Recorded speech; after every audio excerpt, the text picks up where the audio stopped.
हमारे साथ हैं साबिर और काबिल भी हैं। वालेकुम सलाम। मुफ्ती साहब, मेरा क्वेश्चन फेमिनिज्म से रिलेटेड है थोड़ा। जी। हाँ सर, तो इस्लाम में तो ये वो फर्ज है एक औरत पे कि उसके जो पति है उसका सारा जो ऑर्डर है उनको माने ना। तो बोले बोले पूरी बात कर तो ले। तो अगर हर चीज उसको मानना पड़ता है तो वो अपने माँ बाप की खिदमत कैसे करे? अगर वो अपने माँ बाप की एकलौती बेटी है या सारे बेटियां हैं उसके माँ बाप की, तो वो कैसे मतलब उनको देखेंगे, ख्याल रखेंगे अगर सारी चीजों के लिए परमिशन लेना पड़ता है अपने पति से? और और जो पति को हर चीज में मतलब वो कमांड का फुलफिलमेंट करना पड़ता है ना उसको। अगर हराम ना करे, हराम करने के लिए कुछ ना बोले, लेकिन अगर हार्श चीज भी बोले तो वो भी मानना पड़ता है, जैसे मैंने सुना है वो मौलवियों से। तो ये सही है क्या?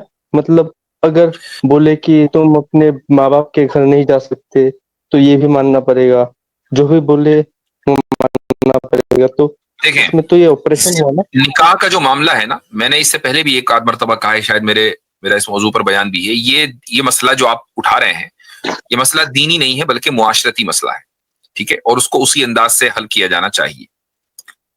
निकाह का जो मसला है या रिश्ता जो बाकी रहता है वो जाब्तों से बाकी नहीं रहता है बल्कि राबतों से बाकी रहता है, ठीक है। जाब्ते और राबते में फर्क क्या है? जाब्ता है उसूल, राबता क्या है? राबता यह है कि उस उसूल से आगे बढ़कर एक फेवर करना, एक दूसरे के लिए काइंड होना, एक दूसरे के लिए हमदर्दी का रवैया इख्तियार करना, एक दूसरे की बातों को दरगुजर करना, यह राबता है, ठीक है। अब मैं आपको एक मिसाल देता हूं, थॉट प्रोसेस है, ताकि आप इसको समझ जाएं। एक शौहर यह कहता है अपनी बीवी से कि तुम अपने माँ बाप को विजिट नहीं कर सकती हो, यह मेरा हक है, तुमने मुझसे पूछकर जाना है और मैं इजाजत नहीं देता। बीवी ने कहा ठीक है। अब शौहर साहब घर आए, उन्होंने कहा कि जी खाना किधर है?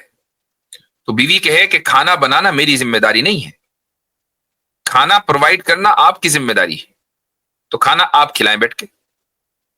तो मैं घर से जा नहीं रही हूं और खाना बनाना नहीं है। तो दोनों ने अपने अपने ज़ाब्ते के ऊपर अमल किया। अब मुझे बताएं कि ये शादी कितने दिन चलेगी? दोनों ने अपने ज़ाब्ते के ऊपर अमल किया। तो शौहर जाहिर है कि कब तक खाने का नज़म करेगा, और यह कैसे मुमकिन होगा कि वो अपनी बीवी को कैदी बनाकर घर से निकलने न दे और खाने का नज़म ताजिंदगी करता रहे? यह पॉसिबल नहीं है। तो चीजें जाब्ते, यानी ये जो ताल्लुक होता है, पर्सनल रिलेशन है ना, ये तो फैमिली के रिलेशन पर्सनल रिलेशन है, इसमें जाब्ते अपनी जगह, कानून के अदालतों के में जब केस जाते हैं वहां के लिए है। एक फैमिली को कैसे रन करना है, यहां पर राब्ते आते हैं। शौहर कुछ अपने हुकूक से थोड़ा सा दस्तबरदार होगा, कहेगा कोई बात नहीं, ठीक है, तुम अपनी बीवी को भी इजाजत दे कहीं जाने की, अपने माँ बाप से मिलने की, अपने माँ बाप की खिदमत करने की, ये उसकी तरफ से काइंडनेस है, ताकि उसके बदले में फिर बीवी शौहर के माँ बाप की खिदमत करे, ठीक है। तो एक तो ये हो गया। इसी तरीके से शौहर की जिम्मेदारी है कि खाना प्रोवाइड करे अपनी फैमिली को, लेकिन राब्ते में जाकर बीवी अपने शौहर के लिए खाना प्रोवाइड कर रही है, ये उसकी तरफ से एक फेवर है। जब ये दोनों तरफ से म्यूचुअल फेवर का मामला होगा तो अब वो निकाह बाकी रहेगा, क्योंकि मामला अदालत में नहीं है जो ज़ाब्तों की बात है, मामला फैमिली की सतह पर है, पर्सनल लेवल के ऊपर है, पर्सनल लेवल पर राब्ते चलते हैं। ये एक मुआशरती मसला है, इसको उसी तरीके से हल किया जाना चाहिए। हाँ हाँ, हाँ, लेकिन इसमें तो अगर पति ऑपरेसिव नेचर का है, वो तो हम आपकी तरह और मेरी तरह काइंड काइंड नहीं है ना।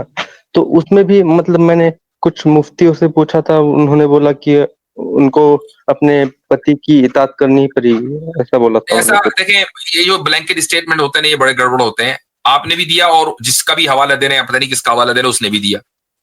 भाई अगर ये तय है कि वो बंदा ऑप्रेसिव है, ठीक है, तो फिर औरत को भी तो इख्तियार है ना कैसे ऑपरेसिव बंदे से छुटकारा हासिल करे।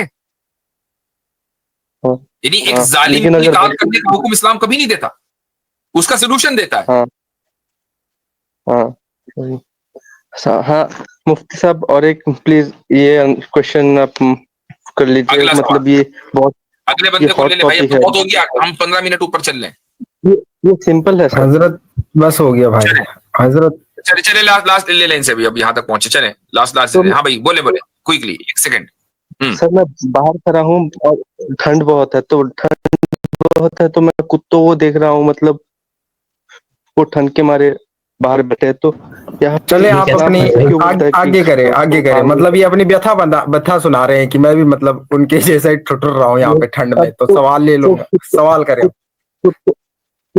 तो कुत्तों को पालना क्यों हराम है, मतलब वो आप ऐसा ठंड करें, के मारे, अगर हमारी जो बिल्ली है वो सीधा हमारे घर के सारे लिहाफ ले जाके कुत्तों को दे दें, मसला हल हो जाएगा। चले।